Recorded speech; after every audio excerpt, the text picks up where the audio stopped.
All right, friends, I am genuinely struggling with how to properly introduce or describe what I'm about to show you. But last night, Donald Trump was interviewed by ABC, and it was a disastrous interview to commemorate a disastrous 100 days in office.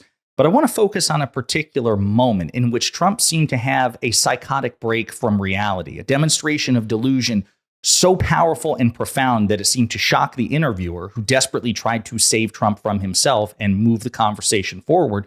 But Trump kept doubling down, demonstrating a startling stupidity and lack of mental fitness for office. This is worse than anything we've ever seen from Trump, and I want you to think about that statement. But before we unpack all that, if you end up liking this video and you want to support the channel, please be sure to hit the like, subscribe, and alert bells before you go. All right, friends, you may have already seen this. You certainly have, most of you have no doubt heard about it. This has taken the internet by storm. It's everywhere. This moment has gone viral. We're going to play this in its entirety, and then I will backtrack to explain context, but much of the context is already provided in this exchange. Brace yourselves for Donald Trump's worst interview moment ever. He wasn't a member of a gang. And then they looked, and on his knuckles, he had MS-13. There's a dispute over that. Wait a minute. He had MS-13 on his knuckles tattooed. Oh, he had some tattoos that are interpreted that way. But let's move on. Wait a minute. Hey, Terry. He did not have the letter MS-13. It says MS-13. That was Photoshopped. So let me That was Photoshopped. Terry, you can't do that. Hey, they're giving you the big break of a lifetime. You know, you're doing the interview. I picked you because, frankly, I never heard of you, but that's okay. But I picked you, Terry. But you're not being very nice. He had MS-13 tattooed. Right. We'll agree to disagree. I want to move on to something else. Terry, do you want me to show you the picture? I saw the picture. We'll and you think it was Photoshop? Well, here we go. Don't Photoshop it. Go look at his hand. He had MS-13. He did have tattoos that can be interpreted that way. I'm not an expert on them. I want to turn to Ukraine, sir. I want to get to Ukraine. No. He had MS, as clear as you can be, not interpreted. This is why people no longer believe the news, because it's fake news. When he was photographed in El Salvador, they aren't there. But let's just go on. They aren't there when he's in El Salvador. They weren't there, but they're there now, right? No, but they're in your picture. Terry. Ukraine, sir. He's got MS-13 on his knuckles. All right. Okay? Well, we'll take a look at that. You do such a disservice. We'll take a look at that, Why don't you just say, yes, he does, and, go on to something else? It's contested. Yeah, so those of you who already know what I'm talking about and what they were talking about, you're probably stunned by this. I mean, let's just go, I guess, and quickly provide context for those who may not know or who may have forgotten. This is, again, everyone is just stunned by this. The world is shocked. As journalist Yashar Ali points out, this is incredible. Everyone was saying the MS-13 was added to the photo as a translation of the symbols on his knuckles. Now Trump is going against them and clearly saying he has the MS-13 on his knuckles. That's clearly false. So for context, Kilmar Abrego Garcia, the undocumented immigrant who was unlawfully, unconstitutionally deported to El Salvador, all right, subject of multiple videos of mine. Trump recently held up a photo of Kilmar Abrego Garcia's knuckles. Okay, as proof, he's an MS-13 gang member, therefore it was permissible to break the law and violate the Constitution and deport him to El Salvador. Trump held up this picture in the Oval Office behind the Resolute desk and was photographed during this. And again, I did a video about this, okay? Many of you may remember. And again, if it sounds like I'm stunned, I am, because as stupid and mentally unfit as Trump is, this is new. This is extraordinary. If you look at the photo that Trump's holding, you see faded tattoos on the knuckles in the photograph. A marijuana leaf, a smiley face, a cross, and a skull. Now, in the photo are the letters or the characters MS-13. Now, I argue that Trump was holding up fake news to justify a fake photo to justify his deportation. And Trump's defenders were saying, no, that's not what he's doing. These were clearly photoshopped in MS-13, so said MAGA, as to translate what the symbols represent. The marijuana leaf represents an M, the smiley face is an S, the cross is a 1, the skull is a 3. That is the MAGA cope. Of course, Trump is not trying to be dishonest. They said, of course, he knows that the characters aren't actually there, and that's not what he's trying to convey. He's just offering a translation, a Photoshop translation of an actual photo for his base. Except no. Trump actually believes that the letters MS and the numbers 1-3 are on Abrego Garcia's knuckles, even though it is obviously photoshopped. Again, as Yashar Ali points out, this is incredible. Everyone was saying the MS-13 was added to the photo as a translation of the symbols on his knuckles. Now Trump is going against them and saying he actually has the MS-13 characters on his knuckles, and when that's clearly false. Aaron Reikland-Mainick points out too. So to recap, randos on X claim to decode the tattoos that multiple experts on MS-13 have said have nothing to do with MS-13. Someone at the White House took that idea and crudely put MS-13 on the image, and Trump actually believed that's what the tattoo said. And again, this has gone viral. This is all over the place. Tim Miller, oh my God, he actually thought the Photoshop knuckles were real. The Blaze, a conservative outlet, is trying to defend it, but they are struggling. Brian Krasenstein, Trump is insane. Abrego Garcia did not have MS-13 tattooed on his hand as clear as day. This is so incredibly sickening. What are we doing here? This is insane. This is worse than their eating the pets comment. People, including Trump, seem to be living in a completely different reality than the other. It's irreconcilable. Honestly, if you think, and this is Micah Irfan, a friend of the show, if you think MS-13 here is not just superimposed, I'm afraid there is no hope for you. Tim Pool, a conservative MAGA podcaster who was always nice to me and was nice to me on his show, but I think his politics suck. He defended Trump days ago on this. Like, no, of course Trump doesn't actually believe this. People are saying, hey, Tim, tell us more about the libs. Hassan Piker says, wait, so Trump actually believes the shitty MS Paint markers added on were actual real tattoos? Does he also think he tattooed marijuana, smile, cross, and skull on his fingers?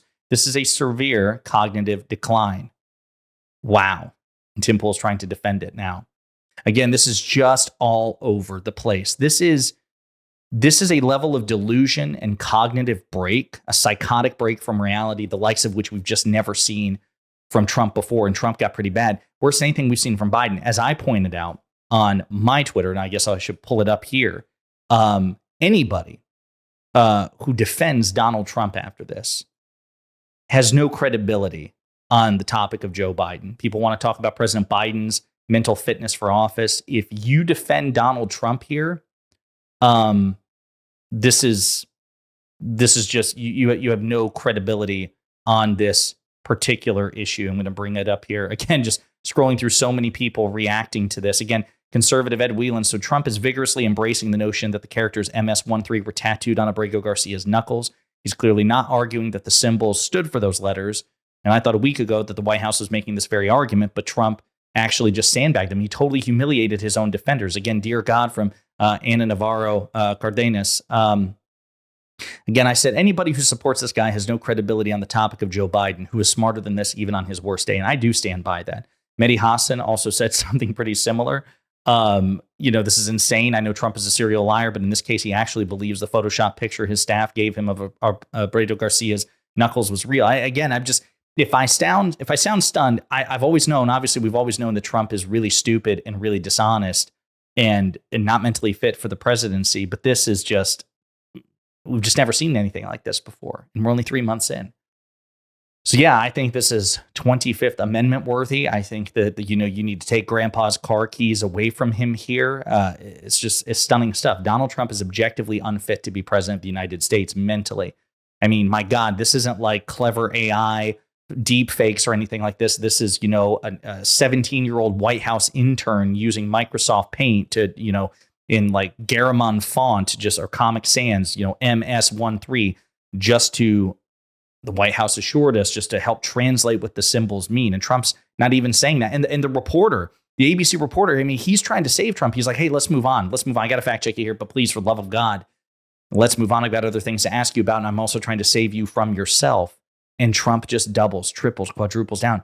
He insists on it at about 7 times in that 90 seconds. He insists that the characters MS-13 are literally on Kilmar Abrego Garcia's knuckles, when in fact they're not. Donald Trump is corrupt. He's authoritarian. He's a bad person, and he's very, very stupid. But he's also just genuinely mentally unfit for this role. And Democrats and the media need to relentlessly hound him on this, as if the media needs to close its eyes and pretend it was Joe Biden. If that helps, if that tastes better going down, just close your eyes and pretend it's Biden and cover it accordingly. Stunning stuff. But there are other clips related to Kilmar Abrego Garcia that merit attention here from this interview, and I want to play them as well, specifically about Trump's lack of cooperation, lack of compliance with the 9-0 Supreme Court order demanding that the Trump administration facilitate Abrego Garcia's release from El Salvador. We're going to play these clips and unpack it together. Here, including terrorists, by the way. Now, but did we give them a hearing when they came in? Well, the law requires that every single person who is going to be deported gets a hearing first. Well, do you acknowledge that? I'll have to ask the lawyers about that. All I can say is this. If you're going to have 21 million people, and if we have to get a lot of them out because they're criminals, we're going to have to act fast. We can't. Do you think we can give 21 million trials? Let's say each trial takes 2 weeks.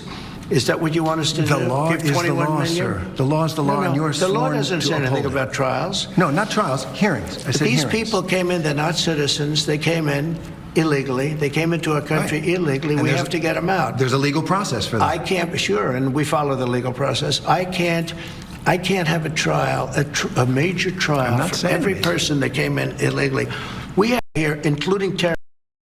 Yeah, so again, he's just insane on this issue. He's just insane on this. The Supreme Court ordered you to observe due process effectively. That's what they've ordered. Other judges have outright said as much, including conservative judges.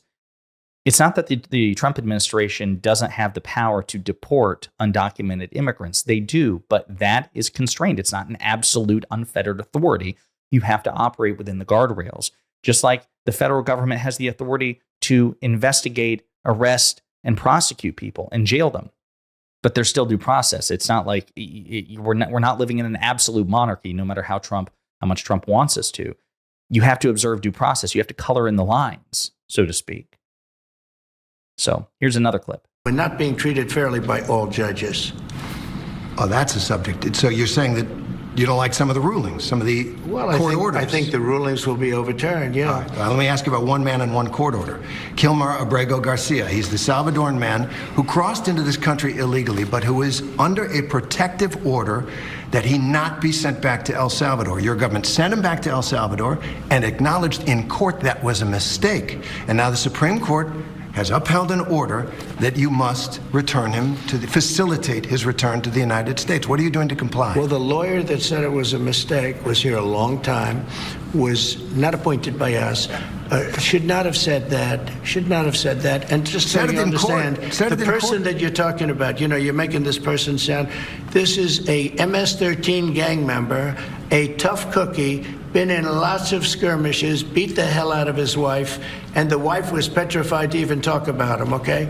This is not an innocent, wonderful gentleman from Maryland. I'm not saying he's a good guy. It's about the rule of law. The order from the Supreme Court stands, sir. He came into our country illegally. You could get him back. There's a phone on this desk. I could. You could pick it up, and with all the power of the presidency, you could call up the president of El Salvador and say, send him back right now. And if he were the gentleman that you say he is, I would do that. But the court has ordered you to facilitate that. I'm not the one making this decision. We have lawyers that don't want to do this. But the buck stops in this office. No. I follow the law. You want me to follow the law? If I were the president that just wanted to do anything, I'd probably keep him right where he is. Do you see what Trump did here? And this is another, I guess, less jaw-dropping example of Trump's mental unfitness for office and his stupidity. But do you catch what he just did there? Trump just admitted that he does have the power to get Abrego Garcia back. The interviewer said, you don't have to invade. You just pick up the phone and get Abrego Garcia back, and you could get him back. And Trump says, yes, I could do that. So Trump is acknowledging on camera that he actually does have the power. It would not be, it doesn't require an invasion. He's not powerless to get Abrego Garcia back. He could just simply make a phone call. Trump just admitted that. I'm not a lawyer, and we'll probably have peace go on, but do you imagine what this is going to do to the Trump administration's case in court? Because they're arguing, Bukele, the president of El Salvador, says he's not going to give him back. We can't do anything about it, because now a judge can say, hey, assholes, I just watched Trump on TV say that he could get him back and that you're wrong. And Trump could just snap his fingers, make a phone call, and get Abrego Garcia back. Your boss just admitted he has the power and influence to do that. It doesn't require superhuman or extraordinary concessions. Trump isn't powerless to do it. It's actually quite effortless for him. And he's choosing not to. Can you imagine how utterly Trump just screwed his own team with that expression, with that sentiment, with that admission, which we all knew to be true? It's just that Trump doesn't want to comply with the Supreme Court because he doesn't want to take the L. He doesn't want to bend the knee. He doesn't want to admit he's wrong. And he's resisting petulantly. I imagine this is going to screw him so hard in the various proceedings to fall from this because he just admitted, he just totally sandbagged his team. He admitted he has the authority, he has the power, he has the influence to effortlessly get Kilmar Abrego Garcia out of El Salvador and back to the United States. And he is choosing instead to defy the courts. That's where we are. In the meantime, let me know what you think in the comments.